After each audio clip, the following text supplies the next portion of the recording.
কত আশা করেছিলাম একটা নাতি হবে, তা নয় একটা নাতনি নিয়ে চলে এসেছে। 9 মাস এত খাওয়ালাম পড়ালাম, সব নষ্ট হয়ে গেল। সন্তান ছেলে হবে নাকি মেয়ে হবে সেটা তো মায়ের হাতে থাকে না, আর মেয়ে সন্তান জন্ম দেওয়া কি অপরাধ।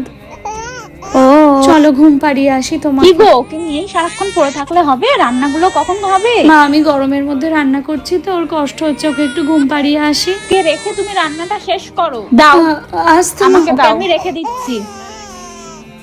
এই মেয়ে দেখো, আমার মেয়েকে কি সুন্দর নিজেকে সব দিক থেকে মেনটেন করে রেখেছে। ছাড়ো না মা।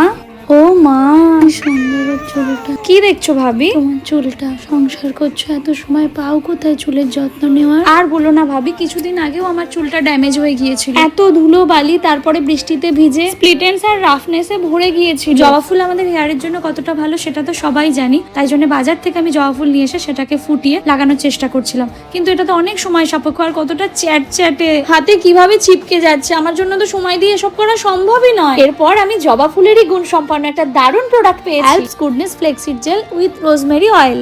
এর টেক্সচারটা ভীষণই স্মুথ আর স্লাইম, খুব সহজেই হেয়ারকে করে তোলে সিল্কি, শাইনি আর ফ্রিজ ফ্রি। স্ক্যাল্পের নারিশমেন্টেও সাহায্য করে, হেয়ারকে আরো বেশি থিক করে হেয়ারের ভলিউম বাড়ায়। আফটার হেয়ার ওয়াশ হেয়ারটা ড্রাই করে নেওয়ার পর রেজাল্টটা তোমরাই দেখতে পাচ্ছ, হেয়ার কতটা সফট, সিল্কি আর শাইনি লাগছে। বিফোর আর আফটার লুকটা তোমরাই দেখে নাও। Purple, Amazon, Meesho and Flipkart থেকে খুব ইজিলি তোমরা এটা পারচেজ করতে পারো, অথবা প্রোডাক্ট আমি ট্যাগ করে দিয়েছি সেখান থেকেও পারচেজ করতে পারো। কি গো, বেবি ফুডটা শেষ হয়ে গেছে, একটু এনে দাও না, খুব কাঁদছে। ঢং, মেয়েকে আবার বেবি ফুড খাওয়াচ্ছে। কি রিটার্ন পাবে ওর ওপর খরচা করে?